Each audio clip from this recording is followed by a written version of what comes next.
All right, I'm going live here, just setting up everything to make sure that it all works. Running my own is a little bit different than running one with Tom, where Tom kind of runs the show and gets all of the the technical stuff out of the way. So we're going to try and get this done here and see how we do. Let me send out a message saying, let's see, um, uh, live hangout is online.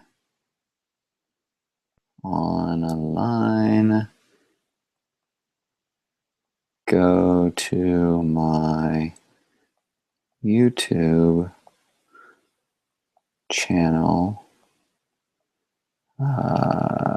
to view.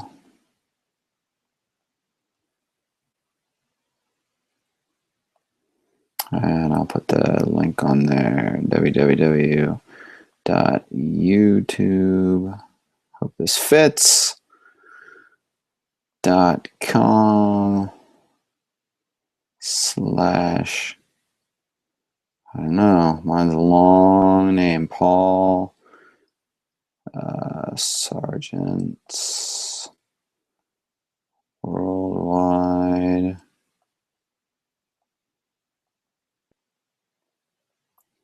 Classroom, whoops, rooms,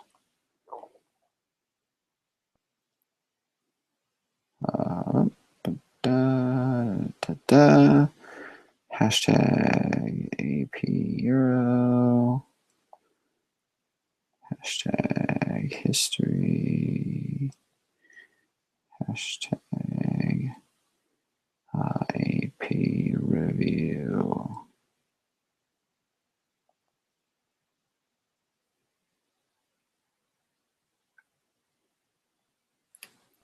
Oops.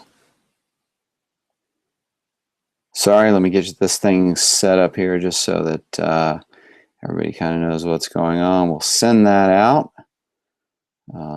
so that everybody sees. We got 18 people online here.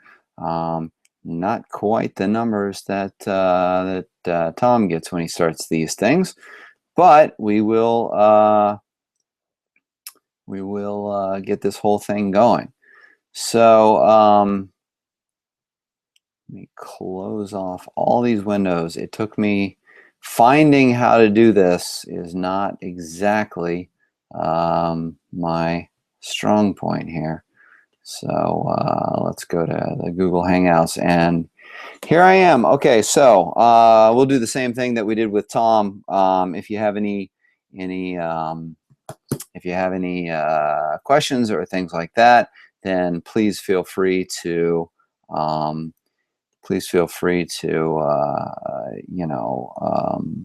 post them, send them to me on Twitter. Sorry. Hey, cool. I'm being mentioned on the needs, it seems like. So that's great. All right. Let me just throw up a real quick link to this just so that it's on my website as well. Let's see, the event page, the YouTube page. How about that? We'll just go there, and let me go to my website. Please bear with me for just a minute as I do all this. I just want to get as many people available and like on, so that they kind of see this. So we'll put this on the website. Come on, load up, and we'll just throw in this.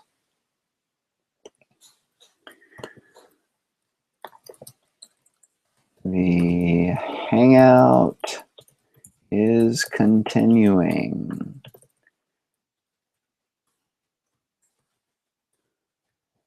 link to it here.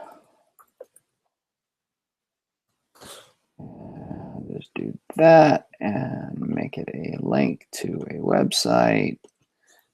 Boom and boom and boom, and that should take care of it. So I'll publish that, and then we should be ready to rock and roll. Sorry again to those of you who jumped right on.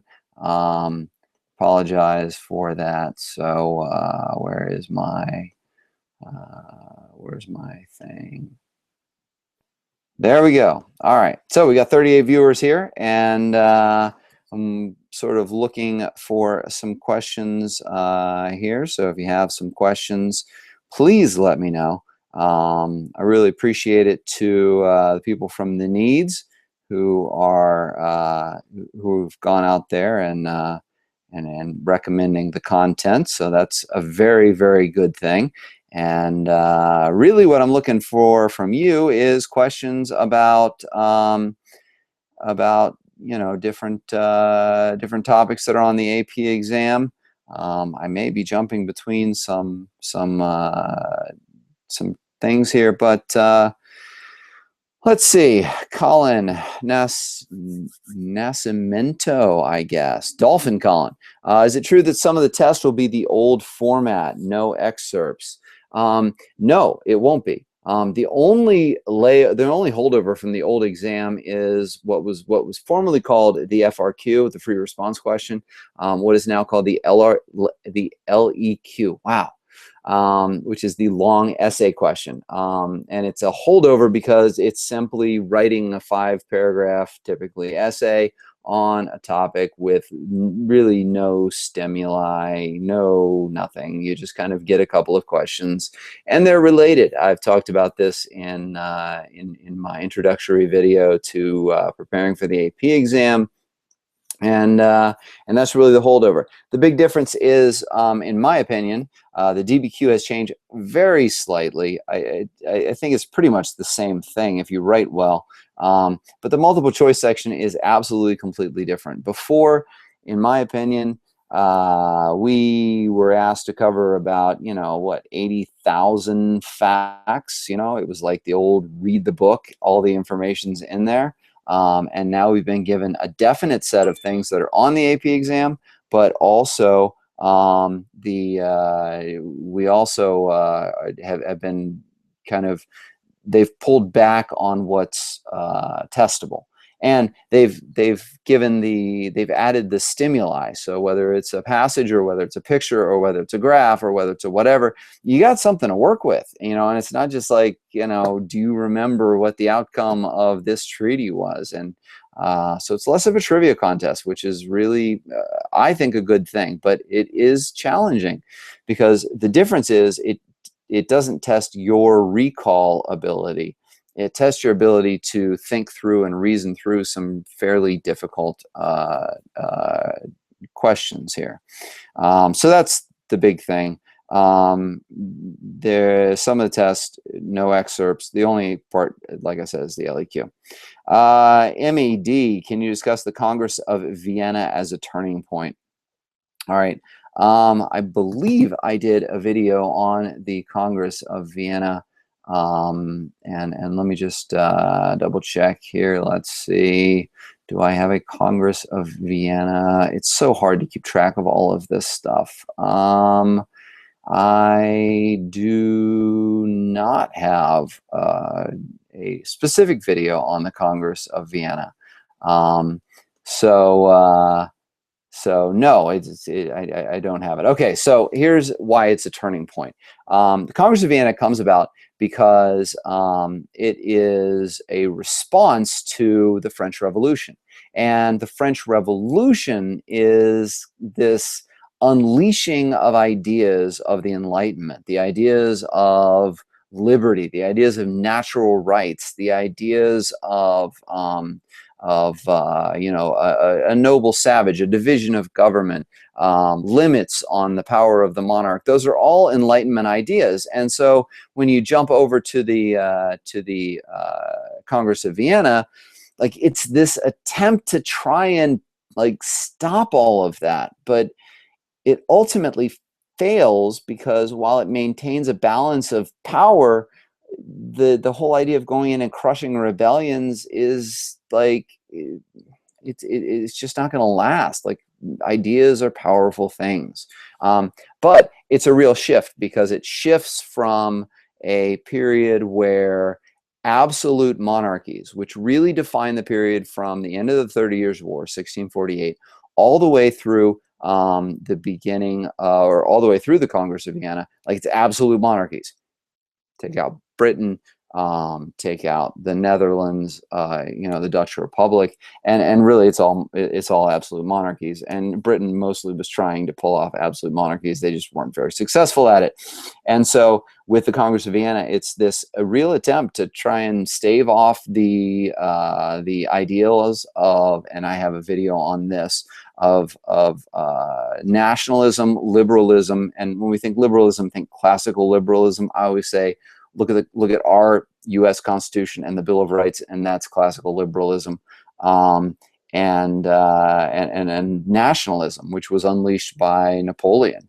And that's why it's a turning point, because the entire century after that is going to be those forces fighting and ultimately triumphing over the forces of conservatism, which is still trying to hold on to dynastic monarchies and fighting those wars.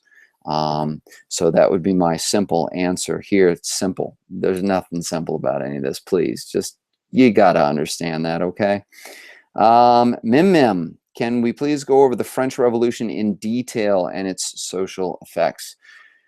Okay, look, again, the things that you need to know versus the things that are really, really great to know. The French Revolution has two things working against it in an AP Euro course. Number one, it is exceedingly complicated. Too many things happen too often, too quickly. Governments change like that. There's a bunch of constitutions. It's really confusing. Plus, if your Euro class follows the timeline that most Euro classes follow, you're doing this right before Christmas. And like, I don't know about you guys, but my students are always kind of halfway out the door. And so a lot of the French Revolution gets lost. I really believe that focusing on what is going to be asked about the French Revolution in the concept outline, and I'm just going to go in here and I'm going to search for, let's see, I'm going to search for French Revolution just to give you an idea of, and if you haven't looked at this document, I'm telling you, take a look at it. Let's see, let's get past all of the ways that is connected into all of this. And let's go here. Okay, so when we talk about the French Revolution after 1648, okay, so they want you to understand the long-term social and political causes, the Enlightenment ideas. We're talking about people coming back from fighting the American Revolution, helping us out get our freedom.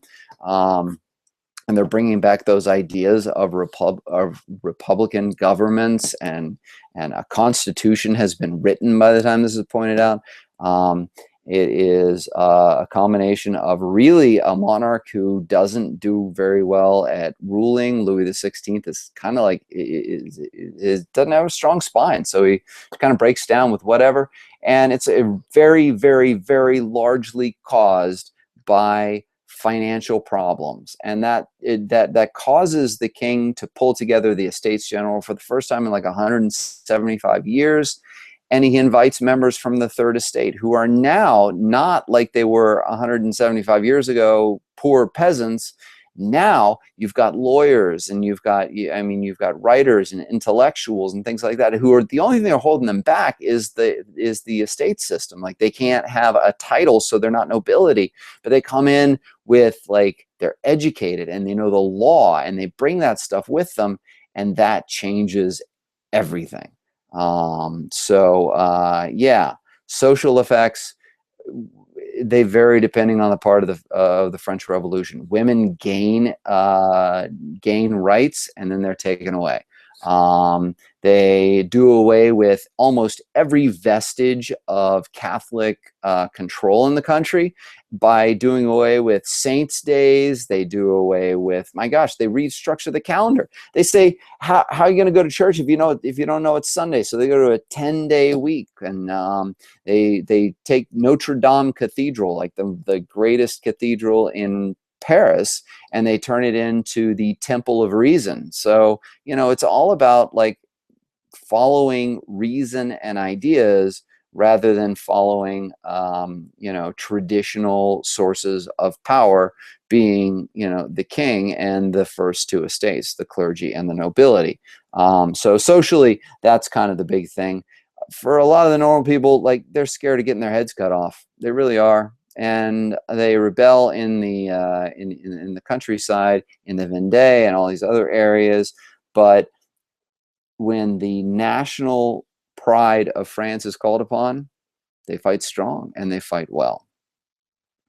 Let's see. Justin Nelson, hi.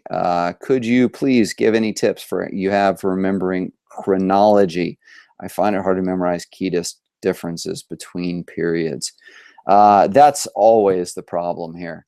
I've always described this as historical boxes. If you can kind of like throw a Renaissance box down and put in some things that work into that box, and then you have a Reformation box, then you're going to kind of get it.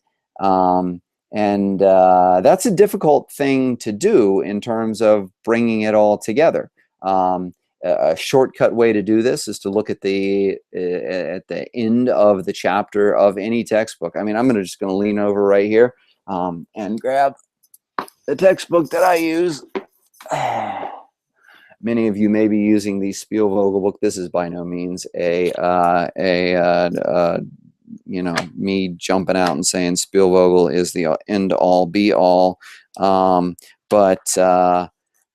But if you go through and you look at sort of what's being covered, it always ends with a chapter summary here. And it's not long, but it goes over some of the major things. They will give you free, key terms, throw them in there. What people, here's a timeline, what people are involved, what are the major things. And honestly, I think if you go on to like a Quizlet or something and you put Renaissance need to know, you're going to have lots of things that show up that will put that into that box, and then you kind of move on, you move on, and you can make a list of sort of what goes where. But I mean, that's what you got to know. Typically speaking, my experience looking at some of the looking at the concept outline is that and the questions that have been released, which is really like there aren't that many, so we're kind of struggling through the dark with like a candle, which is historical in a way. So that's good. But regardless, I'm not thinking that they're going to give you an anti-example which is way too close to the real example. So if they're asking you about Renaissance perspective being most evident in the works of which of the following artists, and you have Pablo Picasso, like, no, the guy was 20th century, he's not Renaissance, and then maybe they'll throw in Delacroix. I only say that because Delacroix is like, bing, awesome. No, he's not Renaissance. And then they might throw one which is kind of close, like a Mannerist artist, but then they'll definitely, like, the one they use for your Renaissance is going to be like one of the Ninja Turtles, and boom, you got it. So understand that there are major things that you need to understand. So chronology is good. Make yourself a timeline. I told my students at the beginning of the year to start one of these things and just kind of keep it going. I don't know that any one of them did it, to be honest with you, but it's a good idea. Alex Liu. Alex Liu is back. Hey, Alex. The difference between the United Nations and NATO. Very simple explanation here. The United Nations involves every nation on earth that's recognized as a sovereign nation. They have the ability to speak and talk out their differences. Now, it does have two parts. There's the General Assembly, which is sort of like every country that's represented, which pretty much is every country. In fact, the only one that I know of that is not an official voting member of the United Nations is the Vatican, which is its own sovereign country, but does not, vote there. They have a representative who goes there, but that's off topic. NATO is a defensive alliance which arose during the Cold War as a way to fight against the growing communist threat. It's Western Europe, it's Canada, it's the United States. It's expanded since then. The ironic thing about NATO is that while it was like this big thing, and the Western power, or the Soviet Union and its satellite states decided they were going to like put up their anti-NATO and put the Warsaw Pact together. Like, these things never went into effect because like the mutually assured destruction of nuclear weapons made it so that they wouldn't fight. And when there were fights, they were very, very careful not to draw in all the allies. Okay, there were isolated incidents. The first time that NATO is called together is 9/11, when the planes hit the Twin Towers and the Pentagon. That's the first time the NATO defensive agreement was called into effect. So that's the difference between the two of them. As these come in, Nellie Shu, any important turning points we should know in AP Euro? Here from American High School, which I'm assuming is in America. It doesn't have to be. Maybe it's somewhere else. That'd be a better place to name American High School. Regardless, important turning points. I would say, the College Board has kind of laid them out. There's 3 major turning points in European history. 4 if you want to start it, okay? The Renaissance starting at 1450, roughly. That's kind of where you jump in. The next big turning point is 1648 with the Treaty of Westphalia. It is a turning point because it shows that the evolving nation states during the first period evolve with the Reformation into being like you enter this period of religion kind of dominating everything. Like, everything's about religion for a very long time. And then in 1648, the 30 Years' War, which actually is well named because it actually lasts 30 years. And but by the time it comes to an end to it, it's not a religious war anymore, because you have Catholic France backing up the Protestant forces that are fighting against the Catholic Habsburgs. So it opens up the time period of dynastic concerns. In other words, concerns are no longer about Protestant versus Catholic or Calvinist versus Lutheran or anything like that. Now it's about family versus family trying to hold on to power and extend their power to be able to sort of have a balance of power with others. The next turning point comes at the end of the Napoleonic Wars with the Congress of Vienna, which puts to an end the ideas of, it starts to put an idea to the end of the age of absolutism, because these monarchs that come in are less absolutist and they're starting to give a little bit to the people.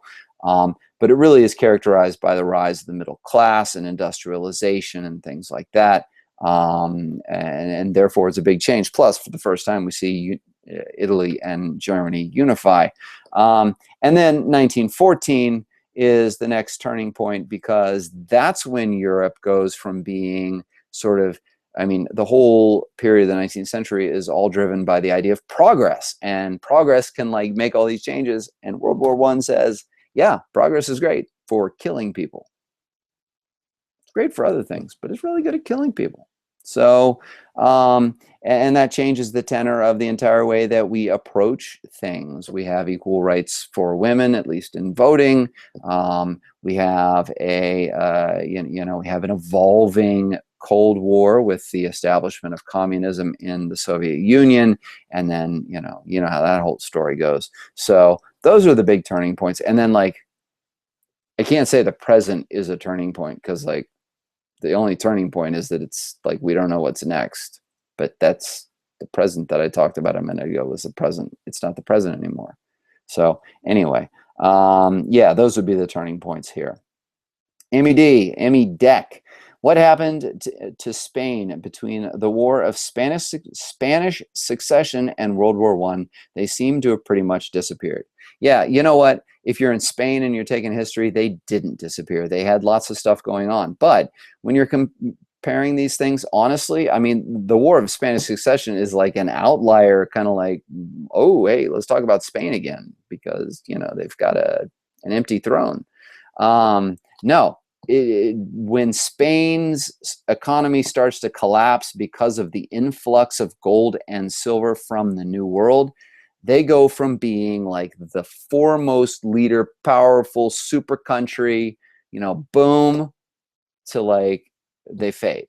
Spanish Armada gets defeated. I don't know how you demeet a Spanish Armada unless you raid all the ships and take off all the meat stores.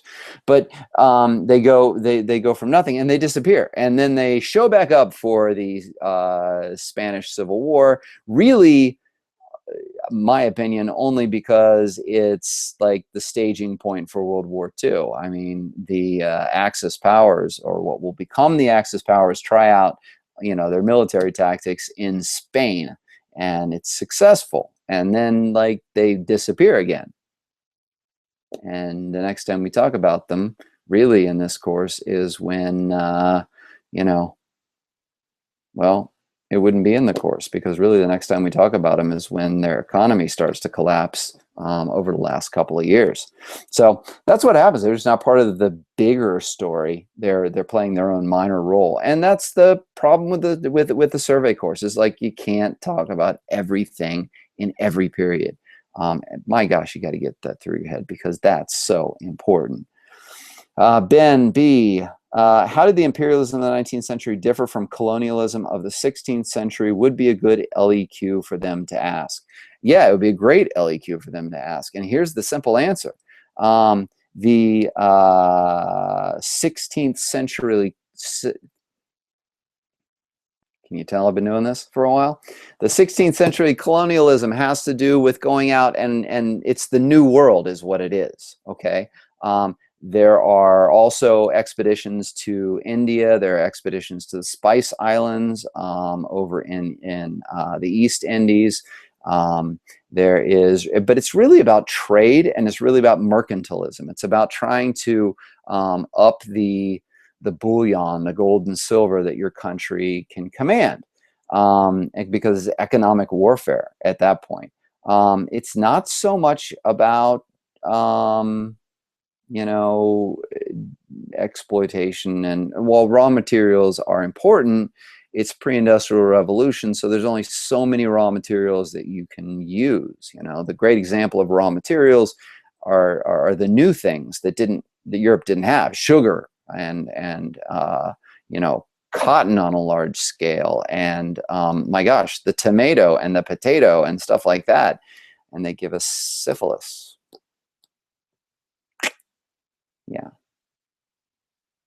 Yeah. Anyway, the second, like imperialism is a real attempt to take over areas, and they go into these massive battles, and the massive battles were not really waged outside of the capture of Tenochtitlan, Mexico City, by Cortez, and the capture of Peru and the Incan Empire by Pizarro. I mean, those are the two like big, like, yeah. But there's a series of wars that are fought during imperialism. Everyone in the world tries to fight off this imperialist move, and they're largely unsuccessful. So Europe goes in, and they arbitrarily draw lines. Now, I'm not going to say the Treaty of Tordesillas wasn't arbitrary, but certainly the Berlin Conference was arbitrary. Let's draw lines, and most of those lines coincide with a lot of African countries today. We always kind of overlook Asia and India in this, but it's the same idea. It's a total takeover so that these places can be exploited for labor, raw materials, and manpower, which is the same as labor, I guess. But also to create markets for all of the goods that are being just pumped out of Europe at this point. The confusion. Do we ask questions via Twitter? Yes, that's a good question to ask on Twitter. So please feel free. Let's see. What do we have? What do we have? What do we have? Lots of retweets. Farshad, when do you think you will have your videos up for the DBQ and the long essay? Honestly, I'm going to do my best. I would love to say that they'll be up tomorrow. Tuesday probably is more realistic, simply because time's we are getting crunched down. And the DBQ and the LEQ, Tom Richey has great videos on the DBQ and the LEQ, but as I mentioned in the other discussion that we were having on Tom's Hangout, is that he and I have very different approaches. So let me show you kind of what I mean here. I'm going to start my screen share and show you this. I will present this to everyone, I think. Is that what I'm supposed to do? I think that worked. Anyway, as we look here, I mean, my videos are fairly short. How do you prepare for the AP Euro exam is, I don't even see timing on here. Oh, sorry, it's 9 minutes. How to survive the multiple choice section, 8.5 minutes. Short answer section, 9.5 minutes. And if we go over to Tom Richey, and I'm just going to search it because Tom Richey DBQ for AP Euro, you can see, I mean, he's got part 1, part 2, and part 3, all of which are 6, 7, 8 minutes long.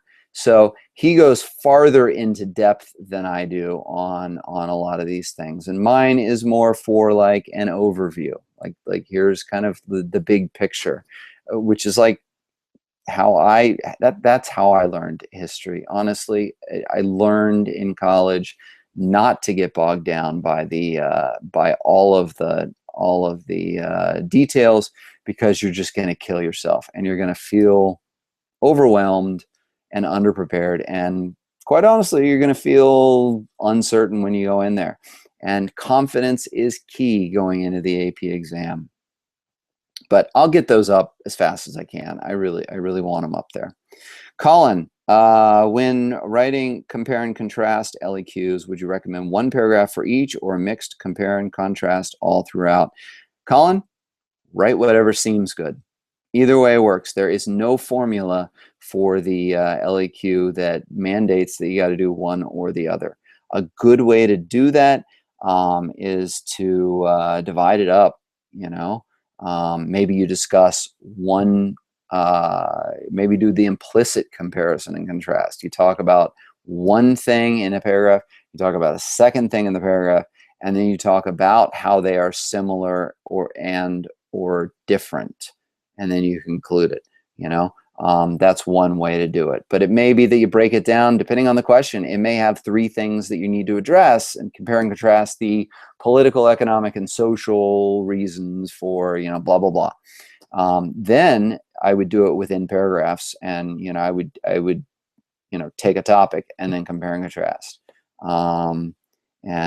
Comparing and contrast. You can't compare without contrasting. Juliet Stevenson, what should we do if we come across an SAQ or LEQ we don't know anything about? That's the tough question of the whole thing. The SAQs are really hard to get.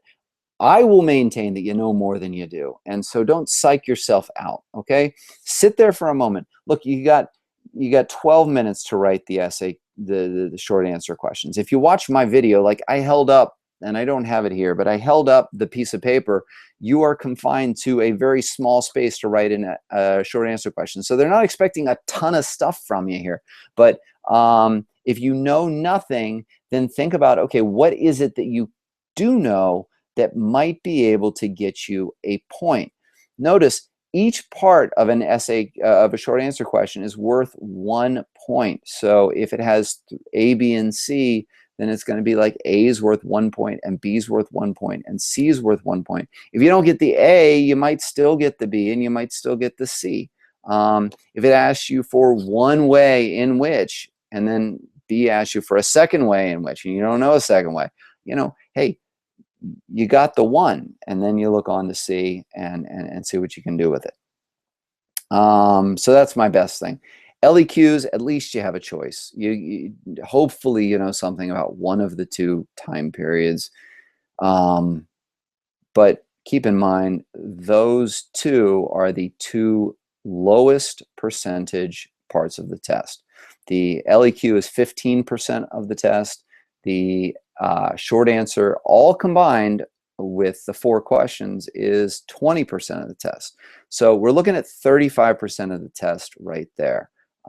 So I really doubt that you're going to blank 100% on all of that 35%. But remember that those are the least. They have the lowest points associated with them. Let's see, Joey Higgins, Justin Nelson. Do you have any tips on how to prepare yourself to take 2 AP exams back to back, AP US History and AP Euro? Good luck. That's all I got for you. It's a lot like running. If you've been following me, I'm a distance runner. I coach cross country. I coach track. Sometimes you have long races, and you just have to keep going, and you have to find your pace.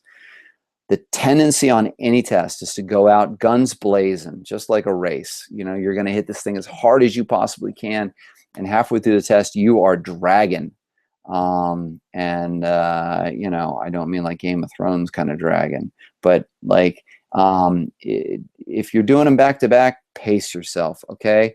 Give them both the best you can, but don't kill yourself so much on the AP US exam that you're going to sacrifice the Euro exam. I've had students do that in the past. The other thing I might say, and maybe this is not politically correct, I tend to go out on limbs on things and tell you how I feel. You're gonna know one subject better than the other. So I would focus more time on trying to get a higher score on the one that you know the more about. If it's Euro, I would really pace myself through US, and then I would go all out on the Euro. If you know more about US, then I would spend the morning working really hard. But it's going to be a long day, and you just kind of have to buckle down and understand that when you're done, it's the weekend. I don't know if you have other AP exams the next week, but it's the weekend, so you got that going for you. I have a message coming in here. Let's see. Hi, Paul. If you have some great resources and ideas on this topic, it's something unrelated here. Mr. Boer has said a few things. Thanks for everything you're putting up to prepare for the AP Euro exam. Switch schools, starting AP Euro program, teaching it for the first time. And he's watching the bit-by-bit videos.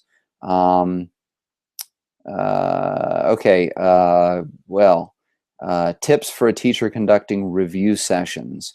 You know what? Every review session has to, just like every class, it has to be based on what your students need. And the best way to find that out, ask them. And I personally give my students a lot of choice during review. If they need to be sitting there and working on content review, that's great. I hold skill sessions on the side. If people have questions, I sit down and I talk with them. It's like a workshop environment in my class during a review. I don't drive it. by just sort of telling everybody what I think it is that they should be doing at any given moment. I try and, you know, like space it out a little bit, so that they have the freedom to do what they need to do. Because let's be honest with, if you really need to work on learning stuff from absolutism, and I'm trying to teach you how to do a short answer question on like World War II, and you know World War II, it's a waste of your time to sit there and do that. So that's just my opinion. Let's see, Emily D. We got lots of likes here. The confusion is back. There seems to be a gap between the Reformation in France and the French Revolution. What was happening in France during that time? Simple, absolutism. Okay, the Reformation in France ends. This is a tough one, but let's just end it with the 30 Years' War. It's easy. Okay, 30 Years' War ends, the dynastic period begins, and you have the Louis, 14, 15, 16. They gradually, well, Louis the 14th really like pounds the idea of I'm the Sun King and I'm next to a god, so you know, kind of listen to me. And then the you know, it kind of deteriorates with 15. It gets really bad with 16, and all of a sudden you have a revolution, and that's what happens. Meanwhile, they engage themselves in this massive power struggle with Great Britain, and they ultimately lose. I mean, the 7 Years' War is like their loss against the British, although that rivalry is going to stick around for a while, you know. Kind of comes around when they send help for the American revolutionaries.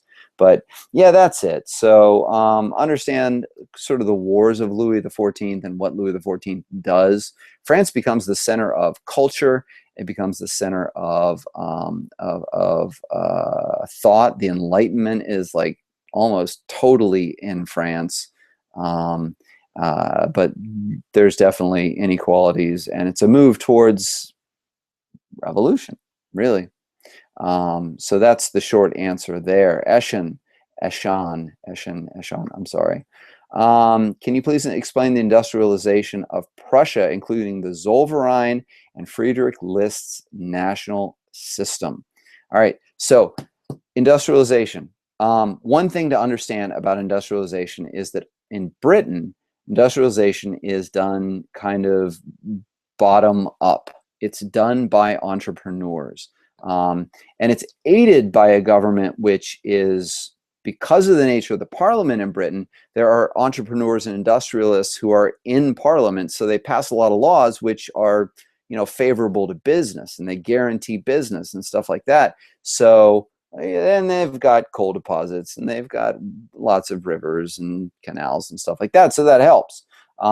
Prussia is going to be driven by the central government to try and industrialize. And they're very successful at it. They really are. They, in fact, surpass Britain as an industrial power by the late 19th century. The Zollverein is a trade agreement between, you got to remember, Germany as a thing didn't exist prior to 1870. So Zollverein is like a loosely bound trade agreement there, which kind of sets the stage for German unification, because Prussia is the leader of it, and Austria kind of isn't really part of it. And so it ends up having some repercussions there. Friedrich List's national system is an attempt to try and say, like, here's what we need to do in order to industrialize. You know, we need to put these things forward, and push that. So it's kind of a plan for what they should do. Let's see, is there anything we didn't know about the Ottoman Empire? That is a great question, Nellie Shu. The Ottoman Empire kind of sits on the fringes of European history. They show up every now and then. They siege Vienna, and then they're kicked back. They kind of hang out there, and they start losing power, and there's a Greek Revolution. They fight in the Crimean War. They show up in World War I.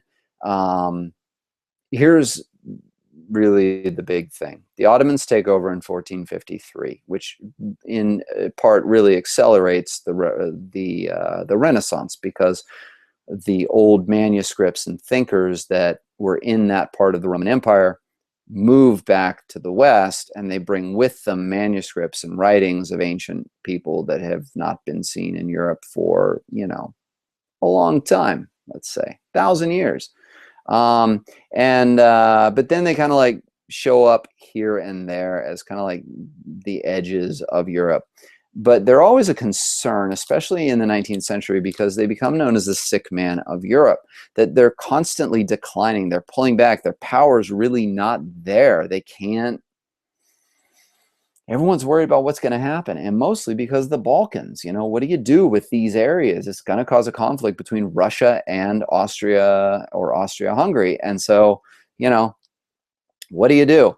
And there are efforts to bolster it. There are efforts to do all of this, and ultimately it goes away at the end of World War I. If you want to know why they went into decline, I'll just say this. I visited Istanbul years ago. I went into Topkapi Palace, which is like the Sultan's palace, right? And there's this whole wing of the palace, which is the harem. And if you're the new sultan, you know, you get full access to all your wives that are in the harem, and all of your, you know, concubines that are in the harem. And it's hard to run a country when you've got, you know, that distraction, I think.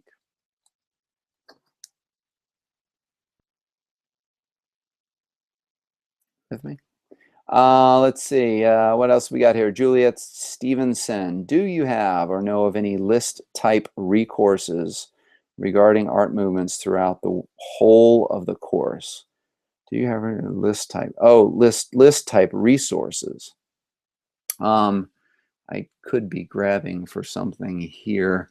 A really good thing. Let me just reach over here. Sorry about the thing. All of my resources are over here.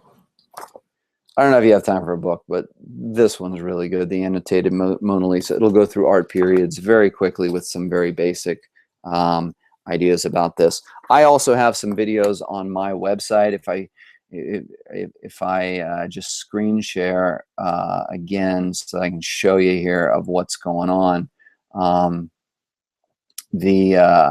If you go into my AP Euro bit by bit series, which is the one that where most of my videos are, most probably watch. There's going to be no art videos here. That's not true. There's a whole lot. I have videos on the Renaissance art, Michelangelo, Jan van Eyck, and naturalism, all of which I took straight from the curriculum outline. This is what's on it. I don't think I have anything on the Baroque period.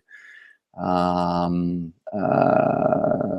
then no, those are all I have. I also have a playlist called AP Euro videos. Where are they?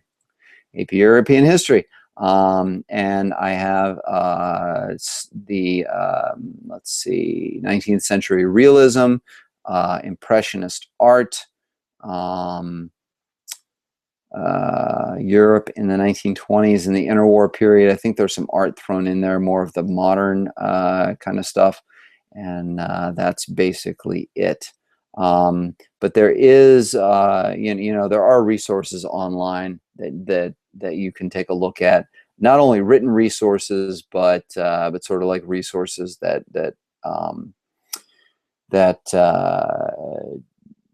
are video resources as well, which are more art history based and are fairly short. I think it's the School of Life has some good ones. So something to look into. They go through lots of different periods. And if you go to my website, sargenotes.com, let me take a moment just to show you kind of what I have on there, because I don't think I've done that yet. on my video on my website. I don't think I have here. Oh yeah, it is here.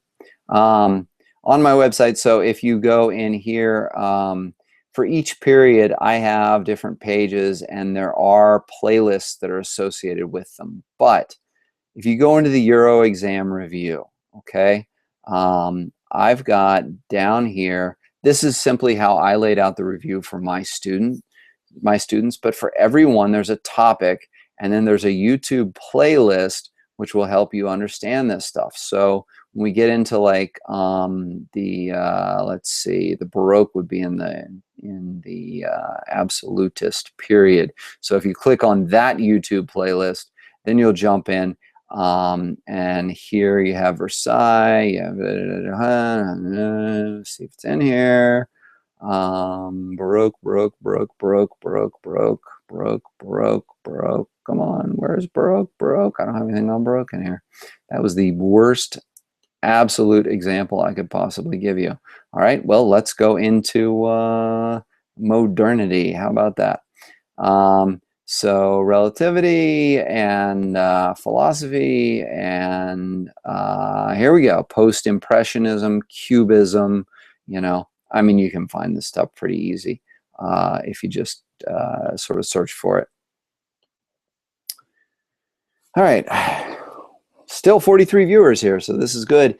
But if you keep on calling people in, then more people will be joining us. Justin Nelson, what are your thoughts on think tanks as a career? I love the idea, but it sounds too good to be true. Any experience with them? Yes, they would have no part to do with me. No, no. Think tanks, look, really smart people who are paid to try and predict the future. And really go in depth on topic. If you love research and you think you have a good writing style, think tanks can be good. Yeah.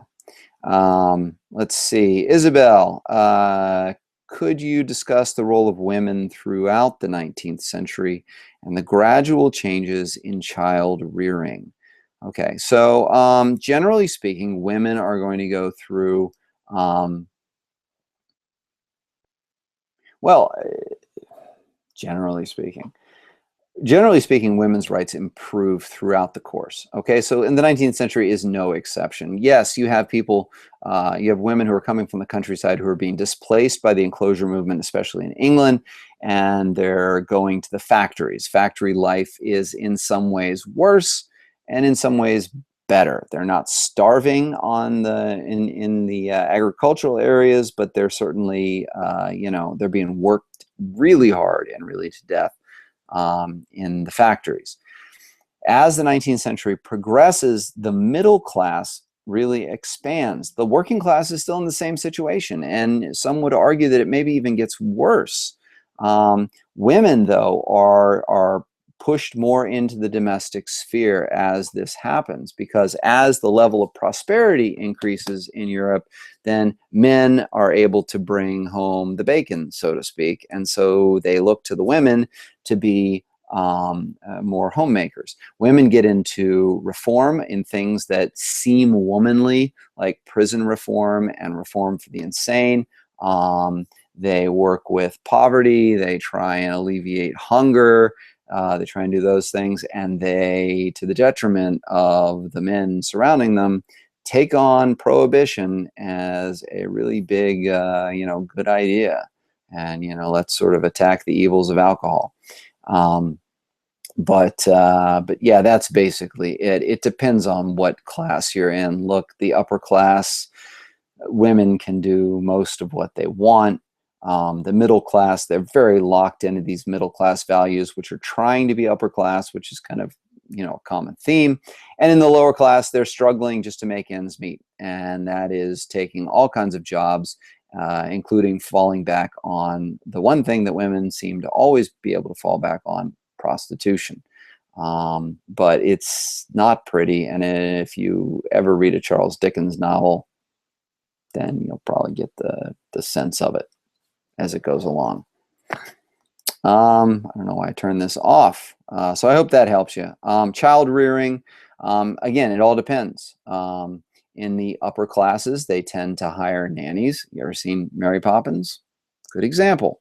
The middle class, very, very, very focused on their children. They want to try and create a situation where their children can have a better life than they do. Does that sound familiar? In the lower classes, they can't afford education for most of the 19th century in most of Europe, and so the children are out either working at a very young age, or they're out trying to, working in factories at a very young age, or trying to find a way to make a living for their family in other ways.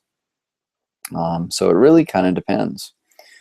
Ben, how likely is it we get questions about art? I would like to study it as little as possible. Not my thing. I don't know. I really have no idea how to answer that question. I would put my money on the fact that there's going to be art questions on the multiple choice section, because you're going to have stimuli, and some of them are just going to have to be art. When it comes to the short answer, wouldn't be surprised if one of them is about art, but probably that's about it. The DBQ will maybe include some art, but it'll be within a context that I think you can probably work through. And then when you get into the LEQ, I'd really be surprised if those are about art. And if they're about art, they're going to be about art from two different periods. So hopefully you would know one. If you want to know which art periods, and this is totally my opinion, and this is totally my reading the tea leaves here. Renaissance art, yes. Baroque art, yes. Romanticism, yes. Impressionism, yes. Surrealism, maybe. Cubism, maybe. Modern art, I don't know. Yeah, we just have to see. I'm losing viewers. I'm not holding on. Tom Richey gets like 400 of these people. So thank you to those of you who are sticking with me, because like my fan base is like this compared to his. Let's see. Eshan, can you please discuss both stages of the Russian Revolution, including the leaving of Russia from World War II? All right. So two phases of the Russian Revolution. So the first one really happens with the it's frustration with the war, right? So there's a revolt. There's a revolt in the cities in Europe, especially in Petrograd or St. Petersburg, and there's a revolt within the armies in order to try and like fight against the idea that we should still be fighting this war, which we really can't fight. I mean, honestly, look. The Russian army was being sent out to the front to fight the Germans, who had the most advanced, at least land-based military of World War I, if not the, well, no, the British had them on the high seas. But anyway, they're going to fight them, right? And the Austrians are fighting against the Russians as well. The Russians are so ill-equipped, and their factories are so ill-equipped to produce stuff that the order given to soldiers on the front is like, hey, 1 out of every 3 or 4 of you, or less at times, 1 out of 10 of you is going to get a gun. When you're charging the enemy, there's going to be dead people in front of you. Grab their rifle. You can't win a war that way. So anyway, Nicholas refuses to end the war, and so he is forced to abdicate. And you have a provisional government that comes in. This provisional government keeps the war going, which was like it's horrible. It's a bad idea. It's unpopular. You're losing. Why keep it going? Because you know that if you make peace with the Germans, they're going to ask for too much. And, if you win, hey, we won where Nicholas didn't, right? And so you have that. But they don't, and losses get worse and worse and worse. The Germans sneak Lenin into Russia, and Lenin starts an uprising. And like, the guy has it down. Simple answers to complex problems. We still do that today. Simple answer is this: bread and peace. That's it. Guess what the people want? They want peace and they want bread. And so they jump on board, and the Soviets the Bolsheviks take power. They're opposed for a long time. They fight a civil war for many years. But they realize that in order to get peace, they've got to get out of the war. And to get out of the war, well, Germany knows that Russia can't keep fighting, and Germany knows that this government is based on the idea of peace. And so they hit them with such harsh terms. They take away a massive amount of German territory, or of Russian territory. And that's the price for, like, peace. So that's basically the difference between the two. Second one ends up with the Bolsheviks in power. Juliet, do we need to know about names of battles or names of generals when it comes to war? There will be nothing on the AP exam. They've said there will be nothing on the AP exam that has to do with wars, particularly. No battles, no nothing. Would it be nice to know the Battle of Waterloo? Yeah. No.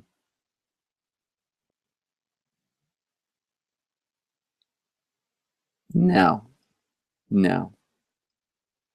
No. You just don't need to know about the wars. Michael Link, can you talk about what we need to know regarding the Reign of Terror and Henry VIII? I know two totally different topics. Okay, so the Reign of Terror, what I would know is the rule of, can you tell I've been doing this for a while? I'm trying to jump topics left and right. Let me go Henry VIII, because I got that one on my mind right now, okay? Henry VIII, he comes in, he's, totally pro-Catholic, totally like, yes, solidify the country. The Tudor dynasty is still kind of teetering here, and he marries his brother's wife. So, but not to get too deep into the story. Anyway, his big contributions is really the Anglican Church. It's the English Reformation. And in which he breaks from the papacy in Rome over his desire to marry what many people call a six-fingered witch. But Anne Boleyn is really who it is. Goes through 6 wives over the course of his life. Mostly near the end of his life. He's married to Catherine of Aragon for a very long time before the whole Anne Boleyn thing starts. He's a fascinating character. I mean, fascinating stories. But in terms of what you need to know for the exam, Henry VIII, English Reformation, Tudor dynasty, father of Bloody Mary and Elizabeth I. Probably about it. The Reign of Terror. I don't know that you need to know a ton about the Reign of Terror, other than it is an example of what can happen in a revolution if the revolution turns in on itself. In other words, if everyone who doesn't agree with the way the revolution is going is seen as a traitor to the revolution, and then the people who are in charge of the revolution end up going after those people, and in this situation they use the guillotine to do that, you have a real fear, and people in France are turning each other in for being traitors to the revolution. And at the center of it all, you got Robespierre, and in the end, Robespierre is a victim of the French Revolution. By some accounts, they cut his head off lying on his back. That means face up. And he's looking at the guillotine. Not to get too graphic here, guys, but look, the guillotine was being used a lot. It wasn't as sharp as it should have been, especially the one in the Place de Concorde in the center of Paris. I mean, this thing got dull.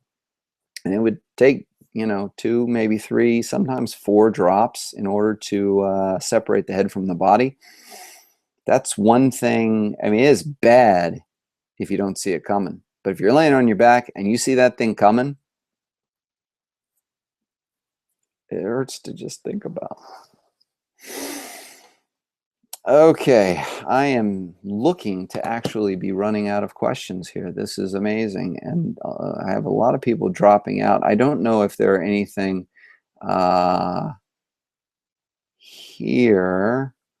I'm looking to see what's going on. Doesn't look like a whole lot's being asked there on my YouTube page. Let me jump over because let's see. Let me go to my Instagram because I did get something there. By the way, if you're not following me on Instagram, my Instagram handle is Paul Sargent Teacher.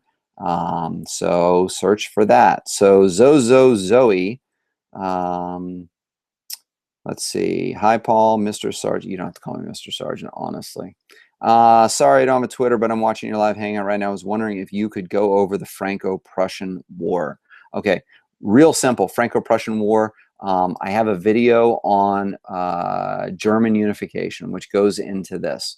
It's the third and final phase of Bismarck's unification of Germany. And in the unification of Germany, the final battle is against France, and it's a very quick defeat of France. It's a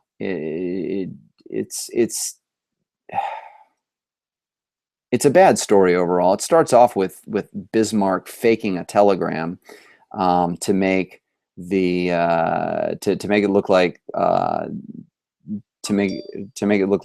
France is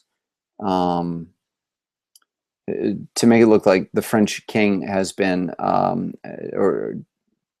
Napoleon III has been insulted. And it ends up with, and this is where we get really into the whole French-German thing.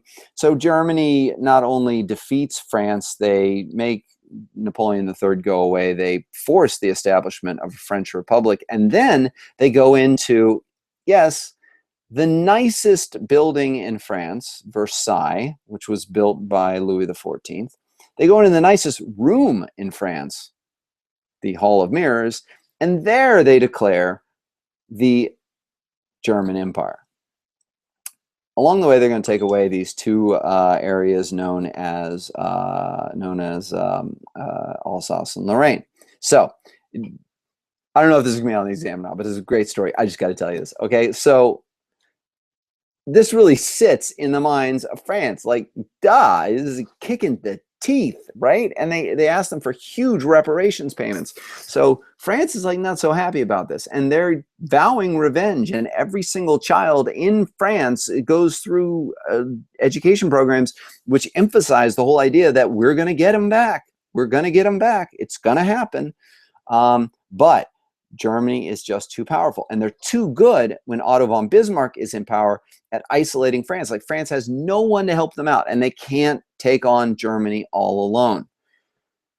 Well, when Wilhelm II, the Kaiser, dismisses Otto von Bismarck, it all starts falling apart because he alienates Russia, and Russia then needs an ally. Their solution? France. Now you got France and Russia that are surrounding Germany. Britain eventually joins on a tentative basis. They really want their empire. So anyway, so they fight World War I against Germany. So when World War I is over, they call an armistice in the middle of, you know, the trenches, which are in the eastern part of France. And the only place they can sit down to kind of do this is this train car, which is sitting there. So they bring the German military high command onto the train car. They have them sign the surrender, and World War I is pretty much over. Then, oh boy, they decide that they're going to have a meeting to decide what to do with Germany. They don't invite them, but they hold it in the nicest building, in the nicest room in the nicest building, the Hall of Mirrors. And when it's time for Germany to sign it, they bring them into the Hall of Mirrors to sign the treaty. How's that? Which says we're taking Alsace and Lorraine back. Well, fast forward to World War II, and there's still an animosity there against France because France wants their money from the big reparations that they put on Germany. And so anyway, Hitler defeats France. You're not going to believe this one. He won't let the French government surrender until he can find the train car that was used for the Germans to sign the surrender of World War I. And they find it, they clean it up, they reupholster it, they bring it into Paris, and then they make the French government march onto the train car and sign their surrender. And then they take a lot of pictures in front of the Eiffel Tower and the Arc de Triomphe and all that stuff. Yeah. No wonder France was a big fan of dividing them up when World War II was over, and a big opponent to unification when it came along. But they've put all that to rest at this point. So I got a lot of questions here coming on Instagram. So let me look here. Can you compare and contrast Thomas Hobbes and John Locke? Very simple. They both talked about a state of nature. Thomas Hobbes believed that a state of nature was life, and a state of nature was, as he put it, nasty, brutish, and short. In other words, everyone's in fear for their life because it's like the strong survive and the weak get nothing. So you need a strong leader in order to maintain order. And he wrote this during the English Civil War to push for, the return of a strong central leader. John Locke writes his second treatise on civil government in the later part, right before the Glorious Revolution.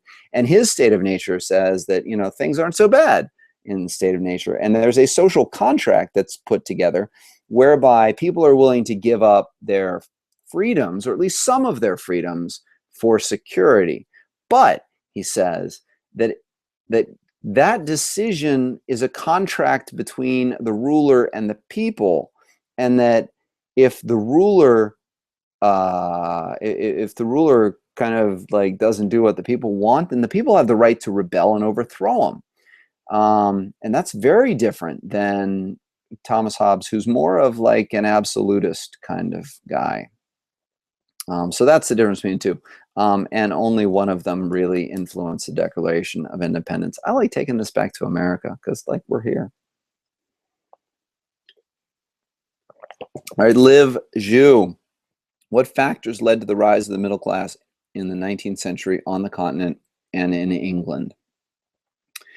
I would say really two factors. Number one, laws that were passed that made it that made property more secure, and investment in property more secure. And the prevailing notion, especially, it's the same thing that exists today, whether true or not on a large scale, that hard work can move you up in the world and you can jump social classes. And that became more and more true. And with the availability of more goods at cheaper rates and more leisure time and better pay, as it evolved through the 19th century, the middle class grows because they're more people want to get educated, more people want to have higher paying jobs, and less people want to be in the coal mines, So that would be that. And I think it's the same thing on the continent, It's businessmen who are going out there and they're finding that their trades are valuable to people, and they can sell them, and they can make money, and they can live a middle class lifestyle. Moya Jones, I would love a quick review of the 30 Years' War. Moya, 30 Years' War, you don't need to know a whole lot about it. In fact, I went through this on a review the other day, and someone even pointed out it's like around 30 minutes. Look on my website, the AP Live review that I just did a few nights ago. It's at about like 30 minutes, I think someone said, but I go through it. Basically, you don't need to know much about the war itself. You need to know the causes of it, which are both dynastic, like political, and religious. And you need to understand that it's a shift between it shows the end of the religious wars and like the Reformation period, and the beginning of dynastic wars, and a move towards a more like protect the family kind of thing. Liv, also, what do we need to know about the revolutions of 1848? I have a video here, and again, here's where we get to the difference between what I have and what Tom Richey has. So if you look at my bit by bit, I have one video about the revolutions of 1830 and 1848. The big ideas. I would even watch the isms one there because it kind of sets it up. But if you go to, well, again, I'm just going to sort of toss this in, Tom Richey, 1848, you can see that he has revolutions of 1848 here. And then part 2, France, part 3, the German states, part 4, Italy, and then Britain and Russia, part 5. So he has a 5-part series on the revolutions of 1848. So, I'm not going to say that one approach is better than the other. We simply do things differently. It depends on your level of knowledge. If you want deep insight into the revolutions of 1848, then go to Tom Richey's site. If you want a brief overview so you kind of get the big picture and you see what it is that you probably need to know, then check out my video. That's what I would say. But basically, they're driven by liberalism, the desire for more rights for the people and limits on the monarchs, and this idea of nationalism and pulling people together who are in the same countries. What led to and thawed the Cold War? What led to the Cold War is a whole lot of factors. Stalin was upset because the Allies wouldn't invade Europe fast enough for him, and he was taking the brunt of the German assault. There was a distrust between communism and its vision of a communist world, which would expand beyond national boundaries, and the Western ideal of democracy and free enterprise, which is the exact opposite of all of that. Like, they don't want to have it. And there are other considerations as well. What thawed it out is still under debate. Basically, the Soviet Union, the system just didn't work. Centrally planned economies are hard to run because you never get a lot of innovation out of them. They end up stagnating economically. And when you have Gorbachev come in the 1980s and open up with perestroika and glasnost, all of a sudden you have all these voices which are calling for change and revolution and talking out against the system. Then you can't maintain it. And eventually they took to the street and took care of it. Okay, I'm going to take a few more. It's 7 o'clock. My computer is down to 14%, and I don't have a plug near me. So I'm going to answer a couple more questions, and then I'm going to call it quits. But a couple of things before I go. Mary, what do I need to know about the Netherlands, Poland, and the Ottoman Empire? The Netherlands figure in here and there in relatively minor ways most of the time, breaking away from the Habsburg Empire.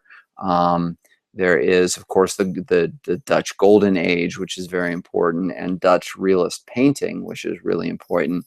Poland, well, basically they're like the ghost of Europe throughout this period, because like they're there and then they're not there, and then they come back, and then they go away again, and then they come back. And but in terms of Poland itself, I wouldn't say there's a whole lot that you really need to know about it. It was partitioned because they had a very weak system of centralized government during the absolutist period, um, and then it disappeared off the map because stronger countries took it over: Russia, Prussia, and Austria.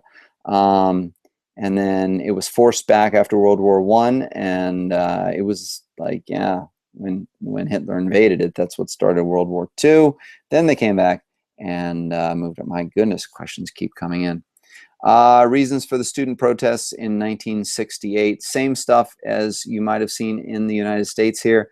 It's a disillusionment with the materialism of the people who were their parents, who came back from World War II, having gone through a depression and, like, I mean, horrible, horrible things. Now all of a sudden there's stuff to spend money on, and there's stuff to, you know, there are things to collect, and, you know, there's a conformity. And these people fight against that. Like, this is wrong. We can't all just be consumers of stuff and be slaves to materialism. So that's really what's underlying all of that. There's the war in Vietnam. There's a growing discontent with America's influence over Europe. Um, and yeah, that's basically what you're looking at here. Jumping back for the last couple of questions to Instagram. People are throwing them at me knowing I'm about to leave here. The Crimean War and the Danish War. The Crimean War pitted, it marked the end of the concert of Europe. It showed Russia that they were completely behind the times, and they needed to upgrade their military big time. It's one of the times when the Ottoman Empire kind of shows up. You have the beginning of modern nursing going on, and disease prevention on the battlefront. Yeah, it's kind of about it. The Danish War, it's all about desserts, breakfast foods. You know, some people like them, some people don't. No, seriously, the Danish War, if you're referring to the Danish War, which is the first stage of German unification, go check out my video on German unification. I'll give you a little rundown over the whole story there, because that gets a little bit complicated. Could you go over Adam Smith and Jean-Baptiste Colbert? Okay. Opposite ideas of economics. Adam Smith is a free market economist, says there's an invisible hand. Buyers and sellers are going to work in their own interests, but collectively those interests will serve the best interests of society. By competition, you'll have lower prices and better quality products. The consumer and business will all win out because of that. Jean-Baptiste Colbert is big on mercantilism and is all in favor of the state kind of governing and running things to collect wealth for the state. Do we need to know the Act of Walpole? I don't really spend a lot of time on British politics during the Victorian era, because it is confusing, and you go back and forth between two parties. I doubt you'll see questions about that. But you know what? I'm going to do you a favor. I'm going to just double check here and see if Walpole even shows up on the redesign. Let's just type in Walpole here and see what comes up. The man's name's not even in the concept outline, so don't worry about it. Okay. Well, at 7:07, I am going to go ahead and wind things down here. Please keep an eye out. Subscribe to me on Instagram here, Paul Sargent Teacher. Subscribe to me on Twitter at P Sargent. And please go to, I'm going to screen share again. You knew I would do this. Please subscribe to me on my channel on YouTube. It is YouTube/Paul Sargent's Worldwide Classrooms, and you can or you can just search Paul Sargent and mine shows up. But please subscribe. It'd be great. I have a total of, just in case you are wondering, I have a total of 45 bit-by-bit videos. The last 3 focusing on portions of the exam itself. And then I have some, I'm not going to really make a big deal of these, but if you're into like PowerPoints being narrated, I did a few of those and then just got kind of bored with them because I didn't enjoy how they were coming out. And then there's a playlist for AP European History, which was an earlier playlist, but it's more recent stuff, starting with Italian unification and moving all the way through. Oh, I have some fun trailers on here. All the way through the World War II Allied conferences. So it kind of overlaps a little bit with, well, not overlaps, but they're intertwined between the two of them.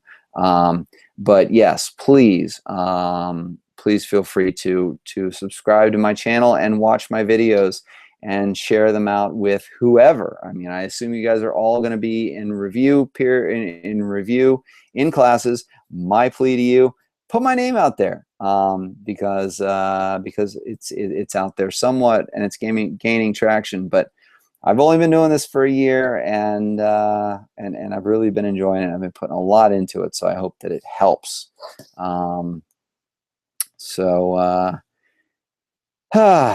Yes, plug in your laptop. I really need to. Okay, all right, fine. Cody Thompson, last question. Please don't kill me with a really tough one.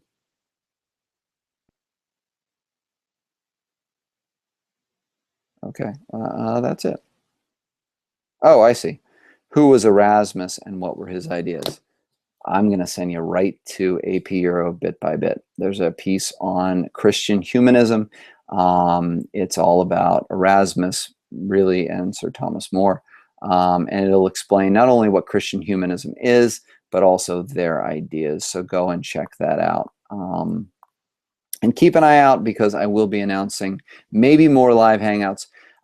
It's almost certain that I'll be doing one on Thursday, and I may be doing 2 or 3 on Thursday, starting as early as maybe 3 o'clock in the afternoon and going as late as I can stay awake, to be honest with you.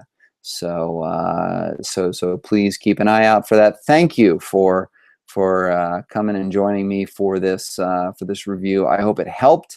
And if you if you have any questions, take a look at the videos that I've got up there. Take a look at my website at sargentnotes.com, and hopefully all of your questions will be answered. So thanks again, and thanks for your support. And until next time, my name's Paul Sargent. Thanks for watching. I ought to show that bit-by-bit thing that I always show. Have a great night, everybody, and good luck studying, okay? Take care.